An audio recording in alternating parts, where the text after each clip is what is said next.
Growing up, I loved the Rocky movies. It was so inspiring. So, in the final fight, Rocky will come out and Rocky's ready. He's dominating, and it looks like he's going to win. And then Drago would stop him, and Drago will fight back, and it's back and forth, back and forth, back and forth. And, Drago looks like he's dominating. And when Rocky looks like he's going to lose, when all hope is lost, suddenly, at the last moment, he gives a right hook. He knocks down that big opponent, and he wins the match. And watching the markets the last few weeks, it looked like a rocky fight.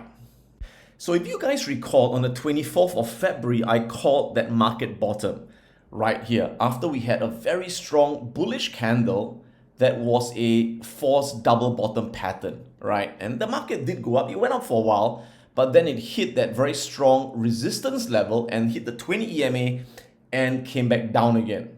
And at that moment, what happened? The NASDAQ close into a bear market. Remember, how do you define a bear market? Bear market is when the price drops and closes 20% below the high. So that's what happened to the NASDAQ. And if you look at recent history, whenever the NASDAQ went into a bear market, the S&P always followed into a bear market. So I made another video last week, if you recall, and say, hey, is there a potential bear market that's going to happen on the S&P based on history? So at that moment, it looked like the bear knocked out the bull and the bear was going to win. But something interesting happened.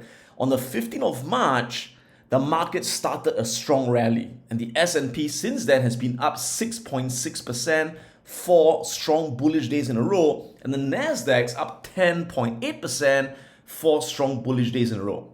So question is this, has the bear been knocked out? Is the bull now going to win? Have we seen a market bottom? Let's take a closer look.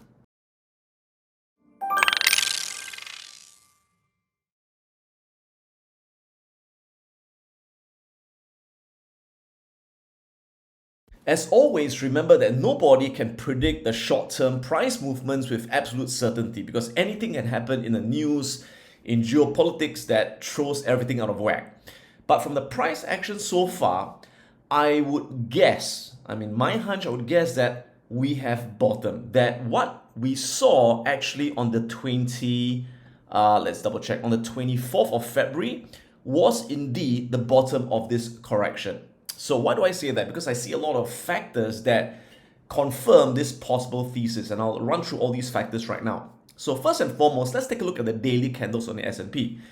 So you can see that we were within this downtrend pattern with this strong level of resistance, right? So we broke above that resistance level right here after these 4 bullish days. We broke above that resistance.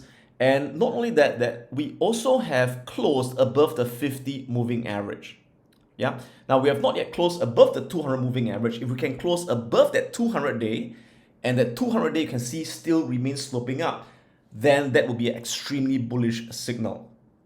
Now, having said that, bear in mind that in the short term, the market looks a bit overbought, a bit overextended, right? After 4 straight days, you expect a bit of a pullback or a bit of a consolidation before shooting higher. So what I would like to see is, I like to see the next few days, the market starts to pull back or, kind of like consolidates. It's like a runner. After you run really fast, you want to kind of like rest to build energy before running further.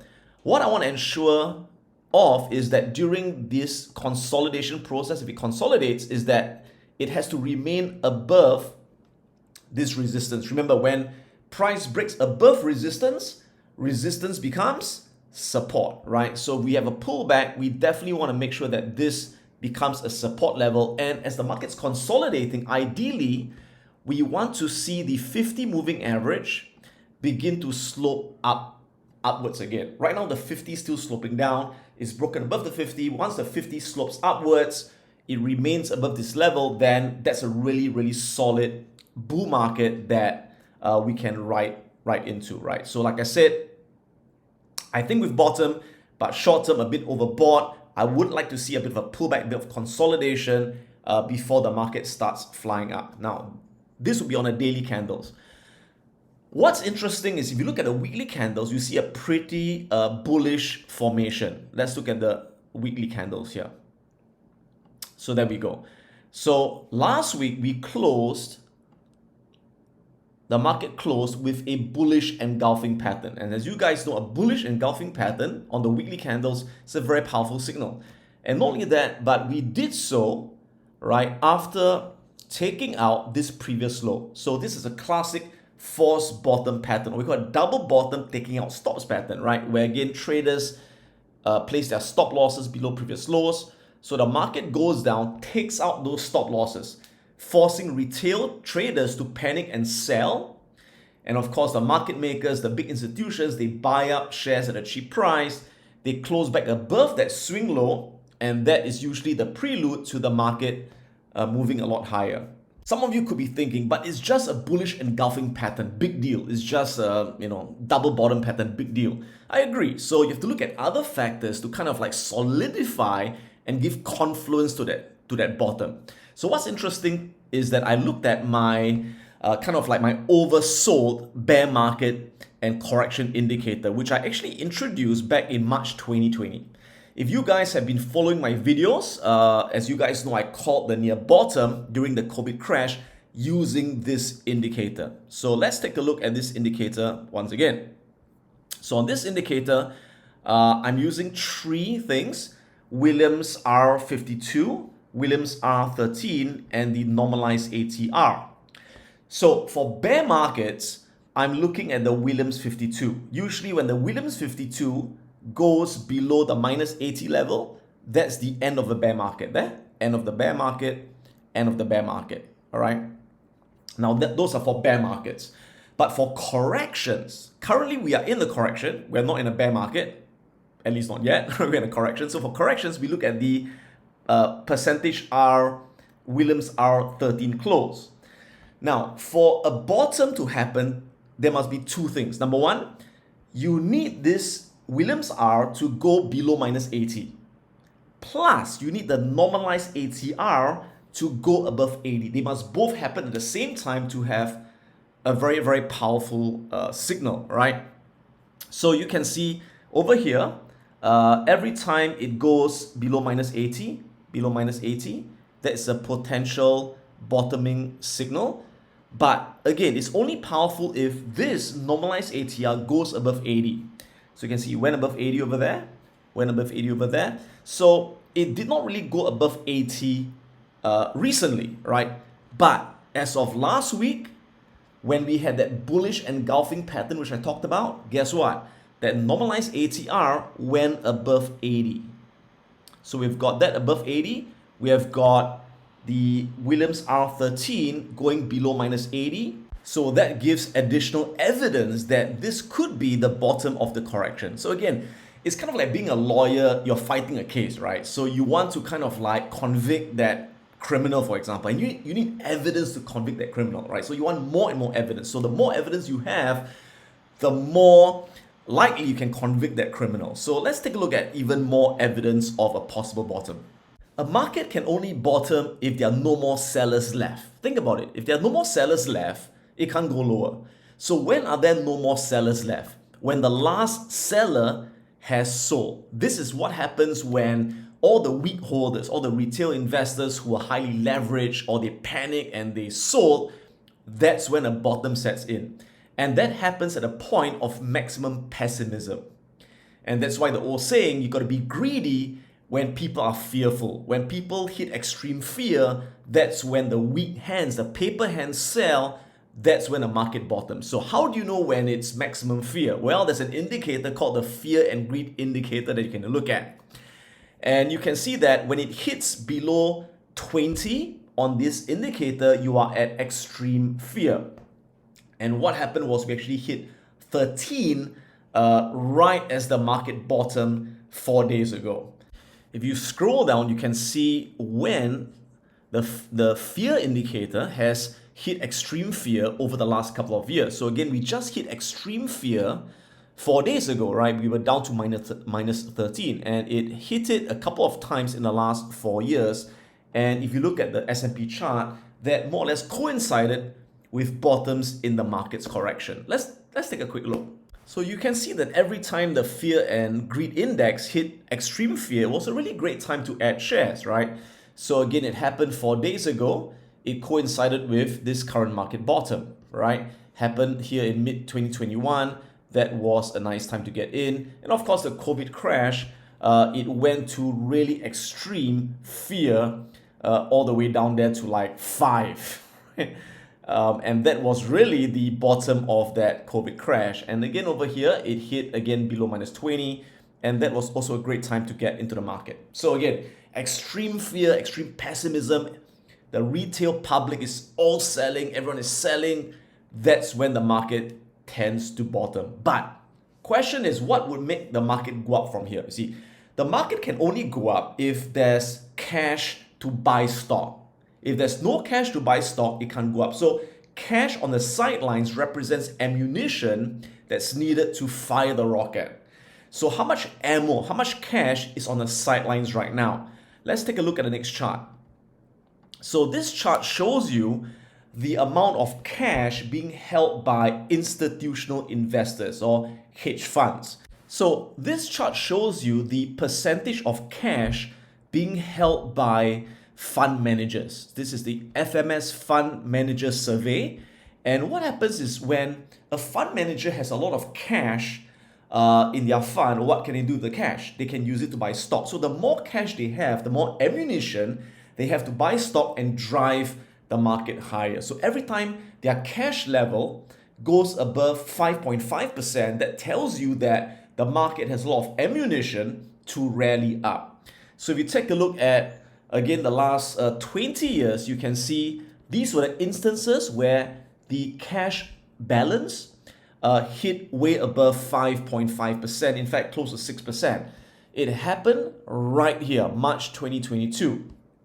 It happened over here. And you can see that it coincides again with the market rallying from a bottom. So over here, April 2000, that was there.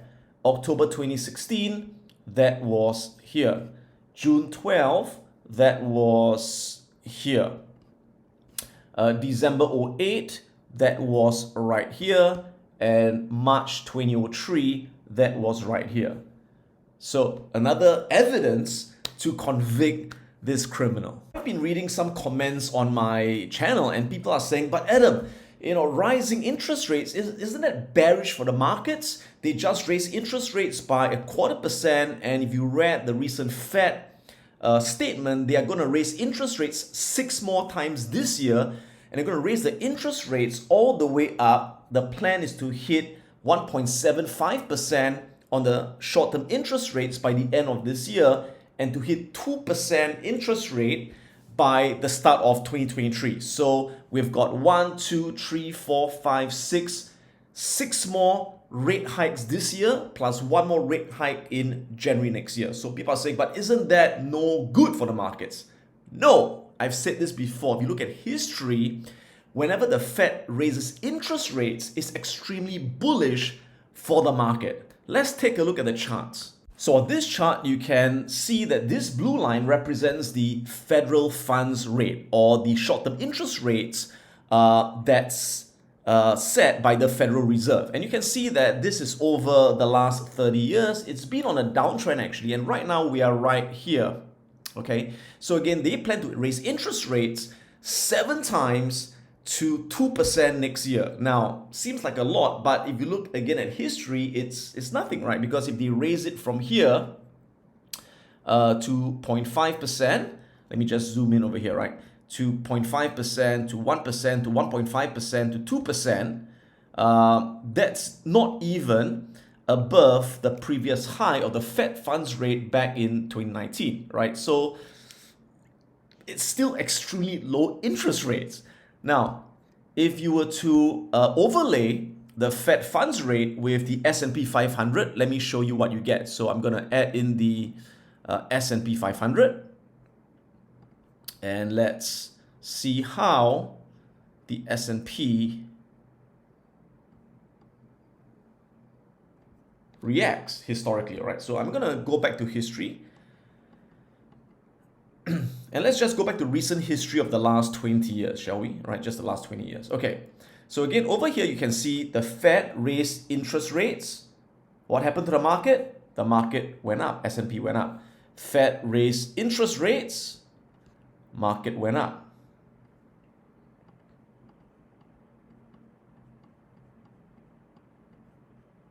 Same thing over here. Fed raised interest rates, market goes up. Okay, and again, you can scroll back for the last 20, 30, 40 years. So again, I don't know why people are freaking out that the Fed's raising interest rates. Like it's a bad thing. It's not a bad thing, it's a good thing, because when they raise interest rates, it's a sign that the economy is strong, and that means that good companies that are profitable, that are cash generating, will push the markets a lot higher. But it is bad for unprofitable stocks. So you got to get out of stocks that are not making profits, that are speculative, that are hype stocks. Those you got to get out and only be into solid companies that have low debt and high levels of cash with cash flow generating abilities in the long run. Now, some people will be asking, so Adam, are you going to start buying stocks now? No. I've already been buying stocks for the last 2 to 3 weeks. So those of you who are subscribed to the UIP, the Ultimate Investors Playbook, you get my live buy alerts. And I've been buying very consistently for the last 2 weeks because, again, get greedy when others are fearful. And you can see, again, this is on my channel. You can see from the 8th of March, in fact, even before that, I was buying stocks consistently, right? So I bought MasterCard, I bought Microsoft, I bought Amazon, and then I bought more Yum China over here. Then on the 18th of March, let's see, I bought SOXX, which is the semiconductor ETF. Then I bought more Google on that day as well, on the 15th of March. And I bought more Disney on the 15th as well. I bought Nike and more Disney. And I bought more Alibaba, I bought more Tencent on the 16th of March, and so on and so forth, right? And most recently, let's see, I bought GXC, which is the Chinese index ETF. I bought more Palantir, I bought even more Chinese ETFs as well. So I've been buying very, very aggressively for the last 2 weeks because, again, whenever there's fear in the markets, whenever people are panicking, that's when I want to be a buyer. So once the market rallies, I make considerable profits for my portfolio. Okay, finally, let's talk about the China markets. Something has happened to completely change the game for China stocks. So if you watched my video last week, I said that Chinese companies are very undervalued, and the Chinese companies that I'm holding are great companies, and the only thing holding them back, are some geopolitical and macro concerns. And what were these concerns? Concern one is that the US listed China stocks could get delisted. Concern number two, the CCP is out to destroy or nationalize the public companies and to screw up their own stock market. Concern number three, the slowing growth in the Chinese economy caused by the property slump, rising US rates, and of course the Russian invasion. And concern number four is potential US sanctions against China for supporting Russia. And I said, hey, these are all the concerns that's holding Chinese stocks down. Without these concerns, Chinese stocks will fly. And guess what happened? In one major statement, the Chinese government said, enough is enough. Our market is low enough. We gotta stabilize it, right? So in one statement, they said 4 things. Number one, they announced that they're gonna reopen all the COVID closed factories to stabilize the economy. Number two, the Chinese government pledged to keep capital markets stable. So they say we pledge to support our stock market. Number three, they vowed support for US listed China stock ADRs, and they vowed to support Chinese stocks listing overseas. They promised to handle property developer risks to contain the fallout from the property slump. And finally, they said, don't worry, our regulation against Alibaba and Tencent is soon coming to an end. And for the last point about the US sanctions, China did say that, Russia's our friend, we won't condemn them, but we do not want to be sanctioned by the US, so we're not going to get, involved with helping Russia. And the moment this news was released, no more concerns basically, and then hallelujah, the Chinese market had its biggest gain in 15, 20 years. So fundamentally, the game has shifted, and I see a bottom in the Chinese markets. Now, if you take a look at the charts, This is the Hang Seng Index, and so far the market from the previous peak is down 45%. If you look at previous bear markets and corrections, the average drawdown is about 42%. So we are already more than the average drawdown in the markets. Now, if you take a look at this table over here, you can see all the previous bear markets for the Hang Seng Index that happened in 1990, 92, 92 again, 94, 97, 2000, 07, and of course this current bear market. And you can see in the previous bear markets and corrections, you had 25% drawdowns, 45% drawdowns, 60% drawdowns, 67% drawdowns, but the average 42% of all the drawdowns. So currently we are at, in fact, more than the average, and we closed last week with a very powerful bullish pin bar at a very strong historical level of support. So high chance that we kind of like have bottomed for the Chinese markets. And like I said, when retail investors are panicking and selling, that's usually the sign of a bottom. But when professionals are panicking and downgrading a whole market, that's usually the bottom. And if you read this research report by JP Morgan, they announced this on the 14th of March, and they said that China stocks, a lot of them are uninvestable. They are no longer attractive. They said Alibaba is going to go down to $65, and for the next 6 to 12 months, don't touch China stocks. So when a big bang, when analysts downgrade something and they are panicking, that's usually the sign that it's time to buy, right? And 2 days later, the market had this rally. And of course, in the US, Jim Cramer said the same thing, right? On the 14th of March, he told his investing club, don't buy stocks in Russia or China, which I agreed. I'm not going to touch Russian stocks. I think it's over. It's never going to come back. But he said China as well. And usually when, big names capitulate, that's the sign of a bottom, right?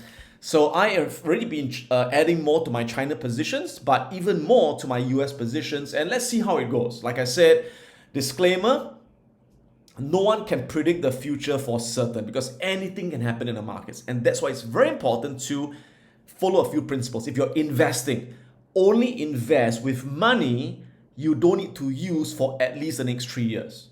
Number one. Number two, never borrow to invest. Only invest with cash that you have. And number three, only buy high quality companies that have low debt, high cash, and extremely profitable. And you will do really, really well and diversify across several sectors. All right, so hope this has been useful, and let's see if this rally continues. But like I said, short term we are a bit overextended after shooting up for 4 straight days. We should expect a bit of a pullback, a bit of a consolidation. So there is still chance for investors to start building their positions. Never have the FOMO, the fear of missing out. Don't chase when it's high. Wait for the market, the price to retrace to a reasonable level. All right, so I'll see you guys in the next video. Take care. May the markets be with you. If you want to catch my latest videos, click on the subscribe button right now. Click on the bell so you get instant notifications once I upload my latest video. If you want to check out my online courses, go to piranhaprofits.com. We're going to learn how to invest and how to trade the financial markets and create an income from all around the world. If you want to join my live Wealth Academy program, go on to wealthacademyglobal.com and find out more about how you can learn investing and trading live online. This is Khoo, and may the markets be with you.